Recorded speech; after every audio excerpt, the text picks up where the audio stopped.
Ó, a gente só vai finalizar para poder a gente chegar em mapeamento, né? Vai falar um pouquinho de linha direta de ação, que foi a aula de ontem. Algumas pessoas não conseguiram entrar na sala, que eu acho que Raquel, Manu, você conseguiu, né? Ontem conseguiu. Consegui. Aí Raquel, só Raquel que não conseguiu. Mas a gente vai fazer esse resumão para poder já entrar nas orientações do monólogo e a gente começa a continuar conversando, que é o que eu tô gostando, né?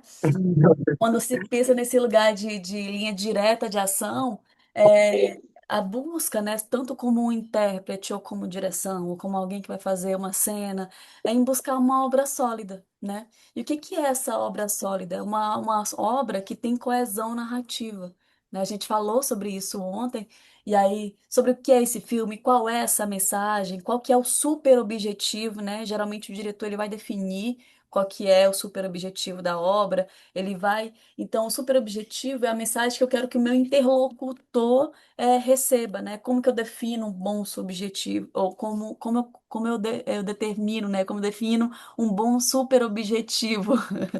É aquele objetivo, aquela mensagem que eu consigo descrever em uma frase. Então, esse super objetivo, ele tem que servir à história. Então, às vezes, o teu roteiro é sobre uma coisa e aquilo, a forma, o logline, né, aquilo que tu tá definindo como sendo a mensagem do teu filme é outra. Então, tá desalinhado. Então, esse é um trabalho que a gente faz muito quando vai trabalhar o pitch deck, a cena. Então, assim, eu vou fazer um monólogo trazendo para nossa prática aqui, e então eu vou definir assim sobre o que é esse monólogo, qual que é a mensagem dele, porque isso vai me dar parâmetros para as minhas opções de atuação. Isso vai servir o figurino, vai servir o cenário, o enquadramento da câmera, trazendo para o monólogo, porque a gente vai trabalhar aqui, né? Toda a identidade visual da obra, daquilo que eu vou passar, porque tudo comunica. Quando eu estava falando sobre que a câmera ela vai captar tudo, tudo vai comunicar. Então, o que está no fundo do quadro, então aquela planta que está ali, ela me conta alguma história? Ou ela tá ali só para poder fazer um fundo?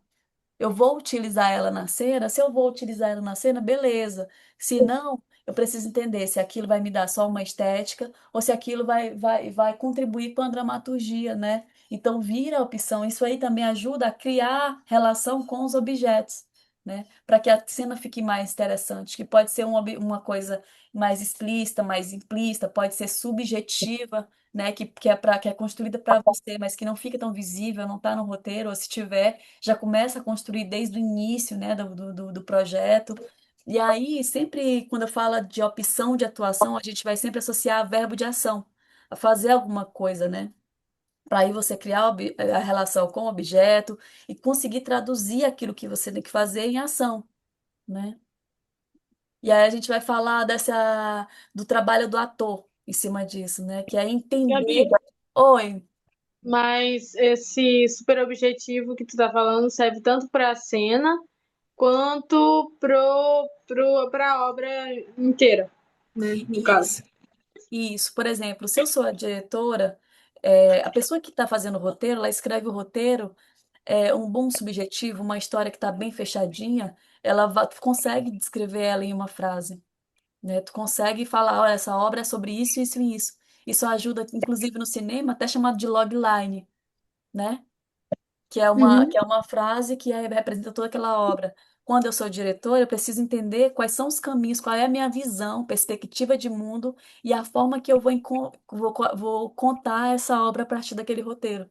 Porque as escolhas do elenco, a escolha do figurino, a escolha do cenário, onde aquela obra vai ser contada, ela vai interferir, né, nesse objetivo. Então, todas essas escolhas, ela tem que servir à história, não pode fugir, né, o porquê. Então, sempre que eu estiver fazendo escolhas, e como atriz, como ator, você precisa entender sobre o que essa história é, porque às vezes o ator ele tem uma proposta que pode ou não caber ao roteiro, né? Se for um roteiro de um filme, a peça de teatro. Então, assim, mas falando aqui de audiovisual, eu posso ter uma proposta para aquela personagem que é algo que a Gabi gostaria de fazer, mas que não necessariamente naquela obra vai caber essa proposta, sabe?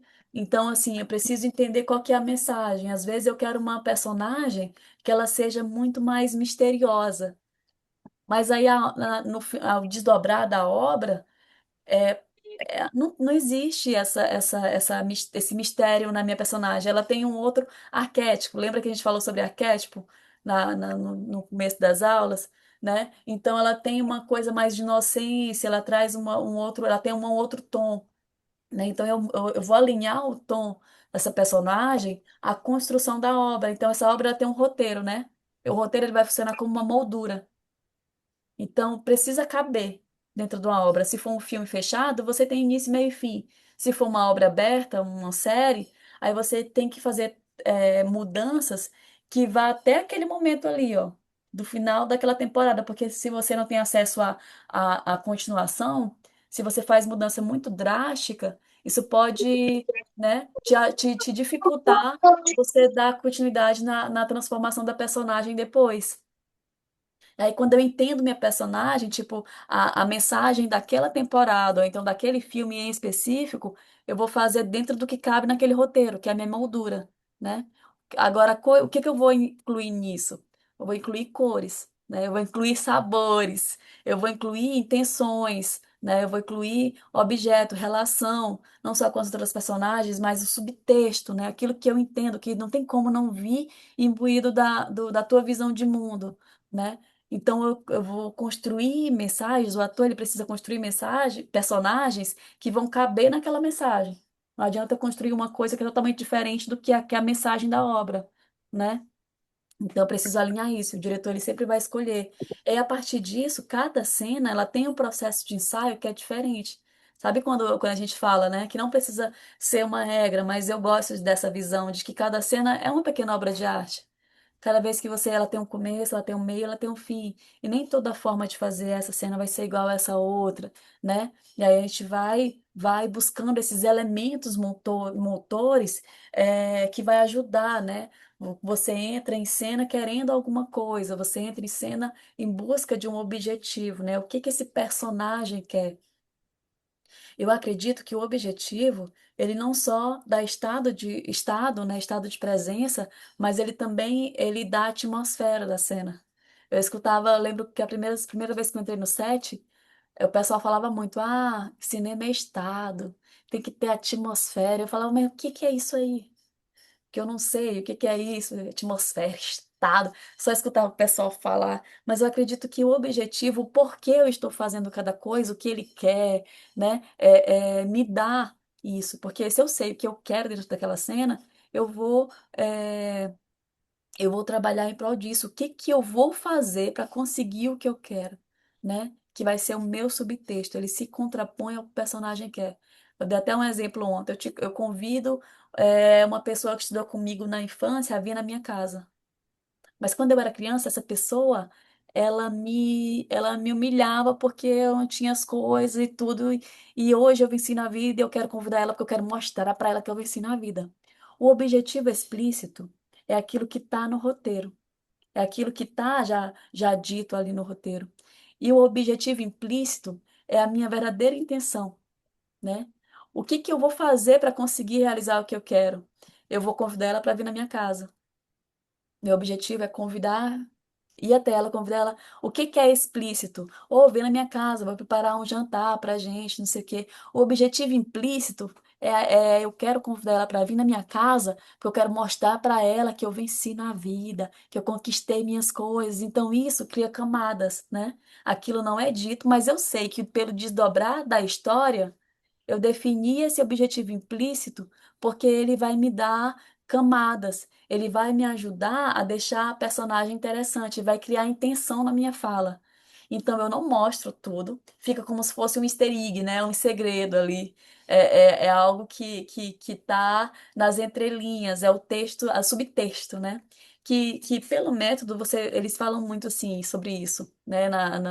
Você vê alguns atores dando reportagem, dando entrevista se diz muito isso, que você escreve no roteiro, não é aquilo que já está dito, não é a sua fala para decorar, é aquilo que não está dito, é aquilo que vai ser um elemento motor para você, quanto atriz, entrar em cena com a intenção. Então, se eu mapeio isso em casa, quando eu olho o meu roteiro dentro do set, eu já identifico, opa, quero chegar aqui.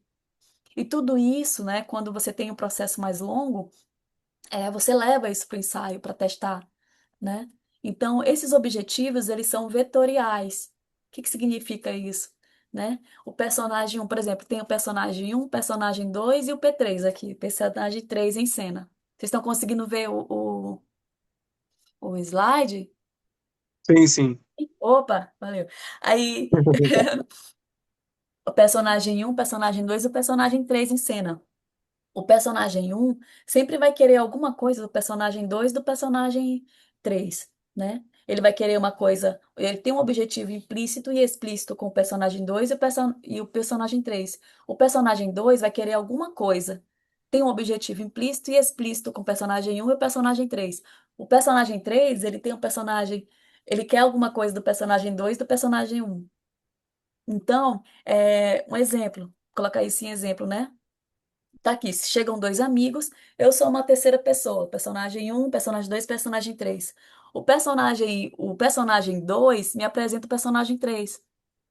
O meu objetivo, né? Eu sou amiga do personagem 2 e não conheço o personagem 3, vou conhecer hoje. Eu achei o personagem 3 interessante. Vou falar, oi, tudo bem? Prazer. O objetivo explícito é que, tipo, oi, tô te conhecendo, prazer te conhecer. Se eu sei que na história eu vou desenvolver um romance com o personagem 3, o meu objetivo implícito, eu posso definir que ele é, oi, que pessoa interessante. Interessante. Eu acho que eu gostaria de conhecer essa pessoa. Eu gostaria de desenvolver, me aproximar. Eu tenho curiosidade. Então, é isso que eu vou marcar. Para mim, funciona dessa forma. É isso que eu vou marcar no meu roteiro, na minha cena, sabe? Eu vou marcar o meu objetivo implícito. Porque o objetivo implícito, ele vai criar através, né, do ensaio, das experimentações, o objetivo explícito, ele vai me dar a intenção. Então, eu vou definir, eu vou identificar no texto, eu vou fazer as marcações em relação a isso. E isso vai ajudar nas relações, né? Porque as relações, elas também são implícitas e explícitas, né? Então, elementos motores, quando eu falo disso, né? Eu posso, o objetivo é conhecer. Mas, na verdade, o implícito é me aproximar romanticamente. Ou então, talvez, por um momento, para ter um momento. Aí, as relações, ela é implícita, é de conhecimento, mas o explícita é de conhecimento, implícita é de curiosidade, é de interesse, né? É de construir alguma coisa, é de saber quem é aquela pessoa. Então, esses são os elementos motores, né? Objetivo implícito e explícito é o que o personagem quer na cena. Já a relação explícita e implícita é que o personagem é para o outro. Então, assim, uma coisa que precisa fazer é definir relação, né? Isso ajuda muito no cinema, no audiovisual. Então, eu defino qual que é a relação que eu tenho com o personagem um, qual que é a relação que eu tenho com o personagem 2 e o que eu quero também de cada um deles. Então, o objetivo é o que eu quero do personagem na cena e a relação é o que eu sou um para o outro. E às vezes a gente não consegue fazer uma determinada cena, principalmente monólogo, é mais difícil, porque você não definiu relação. Isso já aconteceu, eu não consegui dar o texto porque eu não defini realmente qual que era meu objetivo implícito e explícito em relação àquela pessoa. Tipo, essa pessoa é minha irmã. Não, essa pessoa é minha irmã. Qual que é a minha relação com essa pessoa? De forma explícita, o que que o texto está dizendo? É o explícito. E de forma implícita, tem alguma rusga que aconteceu na infância, que tem um porquê de eu falar dessa forma, tem um porquê, né? Então, sempre definir isso no roteiro ajuda. Eu acho que acredito que essa é uma aula que dá para a gente falar mais 3 horas assim, só disso e colocar em prática e colocar em mais exemplos. Seria mais interessante, mas eu espero que dê para entender mais ou menos como que é, né? Assim como o ambiente também vai ser um elemento motor. Se eu estou aqui no Maranhão, vai ser de uma forma, se eu estou em um outro lugar, vai ser de uma outra forma. Eu sou uma pessoa aqui no meu quarto. Quando eu vou para a sala, que toda a minha família está lá, querendo ou não, eu sou uma outra pessoa. São personas, né, que a gente veste para a sociedade. A gente deu um exemplo ontem. Uma pessoa tem uma discussão num restaurante, vai ser diferente se ela tiver uma discussão com aquela mesma pessoa dentro de uma festa. Ou dentro de uma igreja, se surgir a mesma conversa. Então, como que é essa conversa em um lugar, em outro? e outro. Então é um exercício bacana de experimentar, um monólogo em que eu tô no café, em que eu tô tendo aquela discussão numa igreja. Meu modo de presença vai ser outra, minha presença, né, vai ser de determinadas formas. Gente, qualquer coisa pode falar, viu? Eu vou que nem aqui o The Flash, porque a gente tá no tempo já estourando. E aí a gente vai construir estratégias de ação, né? A partir disso. Estratégia de ação, aí a gente divide em três, né? Nesse mapeamento que pode ajudar também. É movimento, energia e espaço. O movimento ativo é aquela pessoa que bota muita energia quando fala, que tem uma expansão. O estacionário é aquela pessoa que mais é mais contida. Então, o ativo, ontem eu coloquei, né? O Johnny Depp em Piratas do Caribe. Então ele movimenta muito, ele tem muitos trejeitos, né? E tem característica da personagem. Já estacionária, eu coloquei a Bela do Crepúsculo, né? Que ela é mais aqui.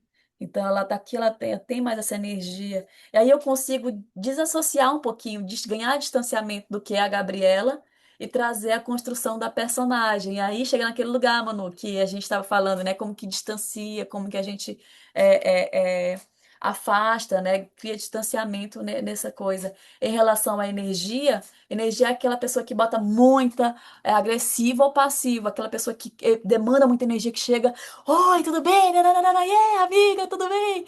Então, essa pessoa tem uma energia mais agressiva. A pessoa mais passiva é aquela que mais recebe do que retorna. Eu posso colocar uma cena em que eu imagino as duas pessoas assim, oi, tudo bem? Ai, amiga! Então, eu respondo dessa forma, né? Bate aqui e tal, então, no mesmo nível de energia. Ou eu posso ser essa pessoa que mais recebe, então vem aqui, oi, amiga, tudo bem? E aí eu falo, tudo bem e tal. Tipo, né? Vou mais receber e eu posso associar também uma energia mais passiva e mais estacionária. Então, eu tô mais, o movimento é mais lento, é mais contido, a energia, a minha forma de falar é mais calma. Então, ou então eu sou ativo e agressivo. Então, eu sou ativo, mas depende muito da situação, em algum momento, né? E aí tem o espaço, evasivo ou invasivo. O invasivo é aquele que chega com tudo e passa pelo espaço do outro e toca e tá aqui. E o invasivo, ele vai chegar aqui. E isso, o que que vai mudar, né, em relação a isso, que é coisa que dá para a gente mapear também, é em relação em cada cena, em cada ambiente, cada situação, né? Se, por exemplo, a gente falou ontem daquela questão do romance. Eu estou conhecendo uma pessoa. Então, eu posso ser uma pessoa mais estacionária porque eu estou observando. Em relação à energia, eu sou mais passiva, né? Eu só observo ali. Mas aí eu quero mostrar interesse, então vou ser invasiva. Então, eu gostava de fazer esse. Quando eu tinha tempo, né? E o projeto permite, eu colocava movimento movimento A, porque eu sabia que era ativo ou estacionário. E isso aqui me dava dicas de como fazer, né? Não necessariamente eu utilizava em cena quando eu ia, mas isso me ajudava a pensar algo em casa, a experimentar sem que aquilo me cristalizasse. E quando eu ia para a cena, eu não lembrava de nada. Mas de alguma forma, o subconsciente gravava ali alguma coisa. E eu acredito que são formas de mapear, né? Aí você faz isso cena a cena. Gabi, eu vou fazer todas as cenas? Todas as cenas que você aparece, você faz. E a partir disso você vai fazendo sua linha de ação, né? A construção, o andamento da tua personagem. Então você vai percebendo onde que ela é mais passiva, onde que tá o clímax da personagem, onde que... E nisso, que quando a gente tem, como a gente está falando de audiovisual, né? E a gente grava, às vezes, grava sem ordem, certinha, ajuda a identificar também, tipo, quanto de energia que eu vou colocar, né, na cena. Porque aqui, ó, eu vou mostrar para vocês uma, uma linha de ação. O último filme que eu gravei, eu fiz isso aqui, ó, né? Que aí eu colocava o dia da cena, ó, cena 24, cena 35. E aí, a gente começou, por exemplo, por essa cena aqui. Aí depois foi para essa. Só que essa aqui, depois dessa, a gente faz as pazes. Então aqui, eu sei que, mesmo que eu grave alguns dias depois, eu sei que eu já fiz as pazes. E eu já gravei a cena da briga com a pessoa que eu tinha que brigar. Mas aí no outro dia eu não posso chegar com ela com raiva. Eu ainda sou amiga dela, não briguei ainda, então vamos vir pra cá, ó. Então, isso aqui é uma questão uma linha, né, do tempo da minha personagem que me ajuda a não me perder no Que roteiro, não bom, precisa eu estar. tava em dúvida sobre isso. Acabei de pensar, juro pra ti. E, meu Deus do céu, eu tô passada. Ainda Estamos alinhada. E aí isso ajuda muito, porque uma outra coisa que eu faço também, que é um exercício ótimo, eu coloco tudo numa cartolina. Eu pego todas as informações da personagem e faço um quadro visual mesmo. Porque aí, se eu tô vivendo aquela personagem construindo, eu sei. E aí, essas coisas, querendo ou não, elas vão distanciando da gente. Porque você vai pegando, você vai construindo em prol da personagem, não a partir de si. Eu, querendo ou não, você desassocia um pouco daquilo que é seu, né, emocional, mesmo que você empreste e construa. É uma construção de dentro para fora, mas que é em prol daquela, pro fato acontecer, né, para a cena acontecer. E aí isso precisa ser experimentado, colocado, o ensaio, eu acredito que faz parte, né, em relação a isso, faz alusão a isso. E aí tem as quebras e os estímulos, né? Quebra é tudo aquilo que me afasta do meu objetivo. Estímulo é tudo aquilo que me aproxima, né? Tem até, eu tô meio fraca do inglês, mas ele fala sobre beat sheet, né? Aquilo o que é quebra e o que é estímulo. E aí, toda quebra, ela pode mudar meu objetivo. Porque, por exemplo, eu me interessei pelo personagem 3 ali, né? Sou o personagem, eu me interessei. Ele me deu uma positiva, eu vou continuar. Então, eu sei que eu tenho um estímulo. Isso é um estímulo. Ele me deu uma negativa, falou, opa, essa pessoa está disponível emocionalmente. Então, ela é uma quebra. Meu objetivo agora não é mais romance, é uma amizade. Então, e se isso for justificado dentro do roteiro, você pode estar identificando, né? As relações mudam, os objetivos mudam, as personagens se transformam. E como que eu construo isso, né? E mapeio isso de forma consciente no roteiro? O mapeamento ele ajuda muito. Então ele fala, ele é pensado, ensaiado, articulado. Eu posso confirmar isso com o diretor. E esse é o meu dever de casa, né? Eu digo que isso ajuda a construir material humano da personagem. Aí eu não preciso pegar a Gabriela e botar ali para viver as coisas, né? Eu construo material humano para personagem, para viver aquela ficção. E aí, com o diretor, eu vou falar: ó, isso aqui serve, não serve? Eu pensei que esse objetivo pode ser isso, né? E sempre bate. E aí, a gente vai chegar na parte que é tudo bem até aqui? Senão eu vou. Tudo tudo certo? bem, tudo bem. É E aí perfeito. foi isso, a gente falou sobre isso ontem, né? Falou sobre essa questão do mapeamento, hoje fazendo esse resumo, e a gente vai para a escolha, né, dos monólogos. Eu fiz um compilado das cenas.